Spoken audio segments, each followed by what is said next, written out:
السلام علیکم ورحمۃ اللہ وبرکاتہ۔ ڈیئر اسٹوڈنٹس، ہم سورہ آل عمران پڑھ رہے ہیں، آیت نمبر 140 تا 142 آج کا ہمارا سبق ہے۔ آیت سے پہلے ترجمہ کرنے سے پہلے ہم اس کا پس منظر دیکھ لیتے ہیں۔ اس آیت کا واقعہ اس طرح سے ہے کہ غزوہ احد کے بعد کا وقت ہے۔ مدینہ کے ہر گھر میں کوہرام مچا ہوا ہے، خواتین بینڈ ڈال رہی ہیں اور رو رہی ہیں، مرثیے پڑھ رہی ہیں اپنے شہید ہونے والوں پہ۔ تو اس غزوہ احد میں حضرت حمزہ رضی اللہ تعالیٰ عنہ، حضرت مصعب بن عمیر رضی اللہ تعالیٰ عنہ جیسے جلیل القدر صحابہ کرام بھی شہید ہو گئے۔ حتیٰ کہ حضرت حمزہ رضی اللہ تعالیٰ عنہ کے شہید ہونے کا نبی پاک صلی اللہ علیہ وسلم کو بھی بہت زیادہ، ظاہر ہے اپنے سارے صحابہ کا نبی پاک صلی اللہ علیہ وسلم کو بہت زیادہ دکھ تھا، اور اس دکھ میں انہوں نے ایک دفعہ فرما دیا کہ حمزہ پہ تو کوئی رونے والی بھی نہیں ہے۔ تو پھر یہ ہوا کہ انصار نے، وہ کیونکہ مہاجر تھے، مکہ سے مدینہ ہجرت کر کے آئے تھے، تو جب انصار کو یہ بات پتہ چلی کہ نبی پاک صلی اللہ علیہ وسلم بہت غمزدہ ہیں حضرت حمزہ کی شہادت کی وجہ سے، تو انہوں نے اپنے گھروں کی عورتوں کو حضرت صفیہ رضی اللہ تعالیٰ عنہ کے گھر بھیجا، جو حضرت حمزہ رضی اللہ تعالیٰ عنہ کی بہن تھیں۔ تو حضرت صفیہ کے گھر جا کے ان عورتوں نے پھر تعزیت کی۔ تو اس طرح سے بہت زیادہ غمگین اور غمناک ماحول ہوا تھا۔ مسلمان بہت پریشان تھے، حد سے زیادہ ٹوٹے ہوئے تھے سارے مجاہدین، مسلمان صحابہ کرام، اس شکست کی وجہ سے اور اس شہادتوں کی وجہ سے، کیونکہ وہ جتا بھی رہے تھے، کفار بہت جتا رہے تھے۔ ابو سفیان نے پہاڑی پہ چڑھ کے کہا تھا کہ ہم نے اپنے 70 مقتولوں کا بدلہ لے لیا ہے۔ تو حضرت عمر رضی اللہ تعالیٰ عنہ نے اس وقت فرمایا کہ پھر بھی وہ برابر نہیں ہو سکتے ہمارے شہیدوں کے، کیونکہ ہمارے تو شہید ہوئے ہیں، مجاہد تو سیدھے جنت میں گئے ہیں اور تمہارے مقتول تو جہنم میں ہی ہیں۔ بہرحال بہت زیادہ غم کا ماحول تھا، جس میں اللہ تعالیٰ نے پھر مسلمانوں کو تسلی دینے کے لیے یہ آیات نازل کی۔ اللہ تعالیٰ فرماتے ہیں، اعوذ باللہ من الشیطان الرجیم، بسم اللہ الرحمن الرحیم، ان تمسسکم کرہن فقد مس القوم کرہن مثلو وَتِلْكَ الْأَيَّامُ نُدَاوِلُهَا بَيْنَ النَّاسِ وَلِيَعْلَمَ اللَّهُ الَّذِينَ آمَنُوا وَيَتَّخِذَ مِنكُمْ شُهَدَاءَ وَاللَّهُ لَا يُحِبُّ الظَّالِمِينَ وَلِيُمَحِصَّ اللَّهُ الَّذِينَ آمَنُوا وَيَمْحَقَ الْكَافِرِينَ ام حسبتم ان تدخلوا الجنة ولما يعلم الله الذين جاهدوا منكم ويعلم الصابرين۔ صدق اللہ العظیم۔ ان اگر تمسسکم تمہیں پہنچا ہے، کرہن زخم، فقط تحقیق مسا پہنچ چکا ہے، القوم دوسری قوم کو، کرہن زخم، مثلو اسی کی طرح، وَتِلْكَ الْأَيَّامُ اور یہ دن ہیں، نُدَاوِلُهَا ہم بدلتے رہتے ہیں، بین الناس لوگوں کے درمیان، وَلِيَعْلِمَ اللَّهُ الَّذِينَ آمَنُوا تاکہ جان لے اللہ تعالیٰ ان لوگوں کو جو ایمان والے ہیں، وَيَتَّخِذَ مِنكُمْ شُهَدَاءَ اور بنا لے تم میں سے شہید، وَاللَّهُ لَا يُحِبُّ الظَّالِمِينَ اور اللہ تعالیٰ ظالموں سے محبت نہیں رکھتا، وَلِيُمَحِصَّ اللَّهُ الَّذِينَ آمَنُوا اور تاکہ خالص کر دے اللہ تعالیٰ ان لوگوں کو جو ایمان لائے، وَيَمْحَقَ الْكَافِرِينَ اور کافروں کو مٹا ڈالے۔ ام کیا حسبتم تم نے گمان کر رکھا ہے، ان تدخلوا کہ تم داخل ہو جاؤ گے، الجنت جنت میں، ولما اور حالانکہ ابھی تک نہیں، یعلم اللہ جانا اللہ نے، الذین ان لوگوں کو جو جاہدوا جنہوں نے جہاد کیا، منکم تم میں سے، ویعلم الصابرین اور تاکہ وہ جان لے صبر کرنے والوں کو۔ صدق اللہ العظیم۔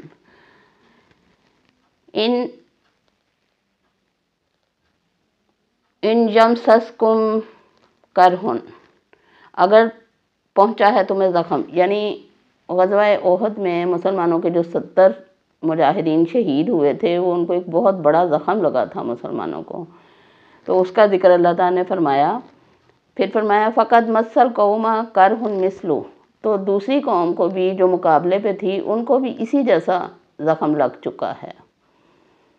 کب لگ چکا ہے؟ غزوہ بدر کے موقع پر۔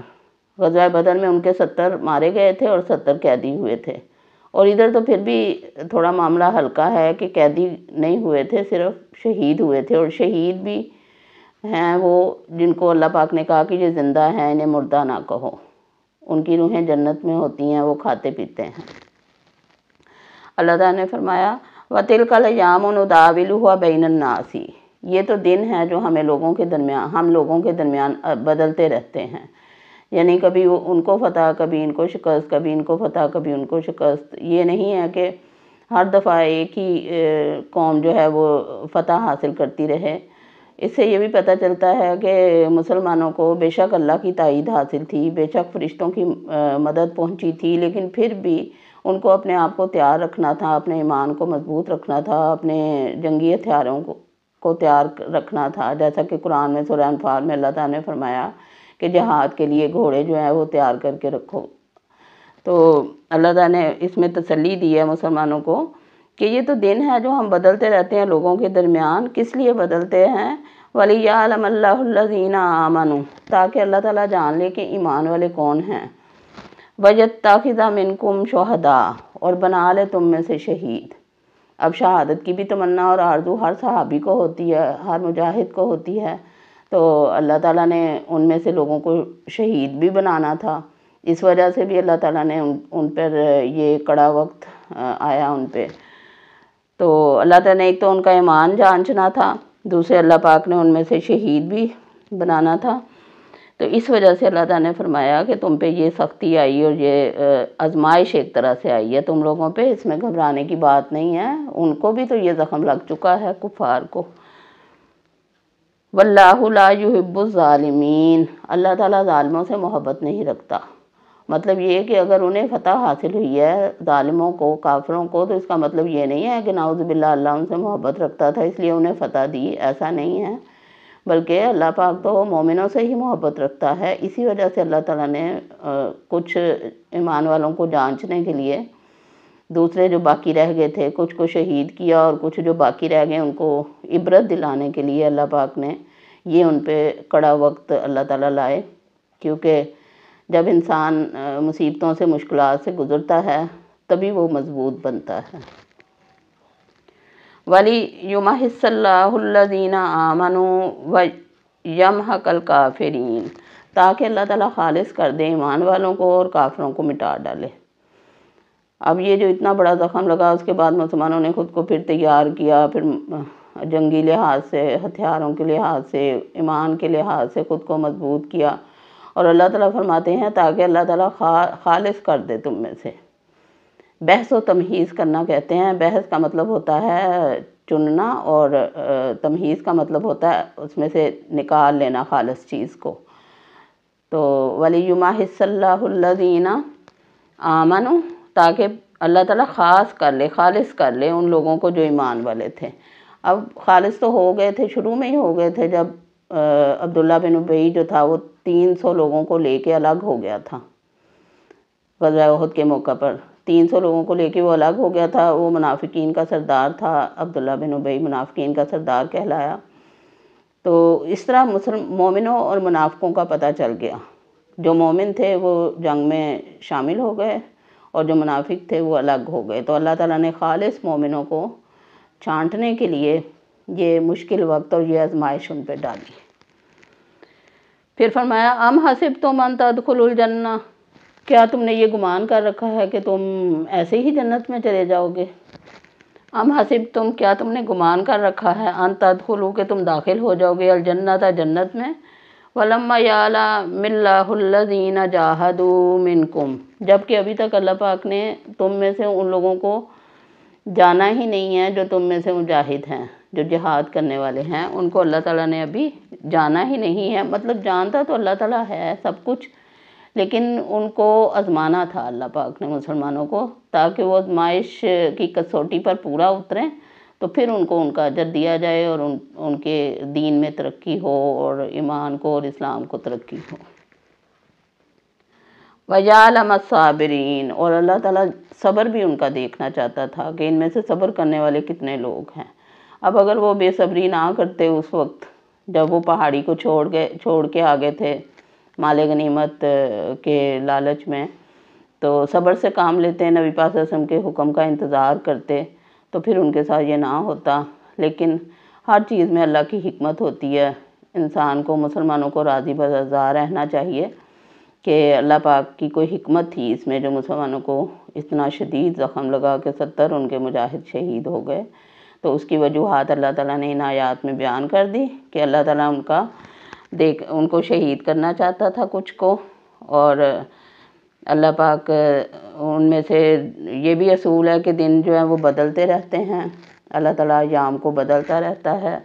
پھر یہ ہے کہ اللہ تعالیٰ ظالموں سے محبت نہیں رکھتا، اور یہ کہ اللہ تعالیٰ ایمان والوں کو چننے کے لیے، ایمان والوں کو خالص کرنے کے لیے اللہ پاک نے یہ ان پر سختی نازل کی، اور کافروں کو مٹا دینے کے لیے۔ اور پھر اللہ تعالیٰ نے فرمایا یہ جو مضمون ہے ام حسبتم ان تدخلوا الجنۃ، کہ کیا تم نے یہ گمان کر رکھا ہے کہ تم جنت میں ایسے ہی چلے جاؤ گے جبکہ ابھی تم آزمائے نہیں گئے۔ یہ کئی جگہ پہ آیا قرآن پاک میں، سورہ بقرہ میں بھی ہم پڑھ کے آئے ہیں، اور آگے سورہ توبہ میں بھی اس سے ملتی جلتی آیت آتی ہے۔ تو اللہ تعالیٰ جب تک آزمائیں گے نہیں ہمیں، اللہ تعالیٰ قرآن پاک میں فرماتے ہیں کہ میں مالوں کی کمی سے، جانوں کی کمی سے، پھلوں کی کمی سے آزماؤں گا تمہیں۔ تو اللہ تعالیٰ آزمائیں گے، اور پھر اللہ تعالیٰ اس امتحان میں اگر ہم پاس ہو جاتے ہیں تو پھر اللہ پاک ہمیں وہاں ایسے اجر دیں گے جن کا سوچا بھی نہیں ہوگا مسلمانوں نے۔ لہذا آزمائش کو مصیبت نہیں سمجھنا چاہیے، بلکہ آزمائش کو آزمائش ہی سمجھنا چاہیے، اور اللہ کی رضا میں راضی رہنا چاہیے۔ اللہ تعالیٰ ہمیں اور آپ کو اس کی توفیق دے۔ وَمَا عَلَيْنَا إِلَّا الْبَلَاغُ۔ سبحانک اللہم و بحمدک، اشہد ان لا الہ الا انت، واستغفرک واتوب الیک۔ اللہ حافظ۔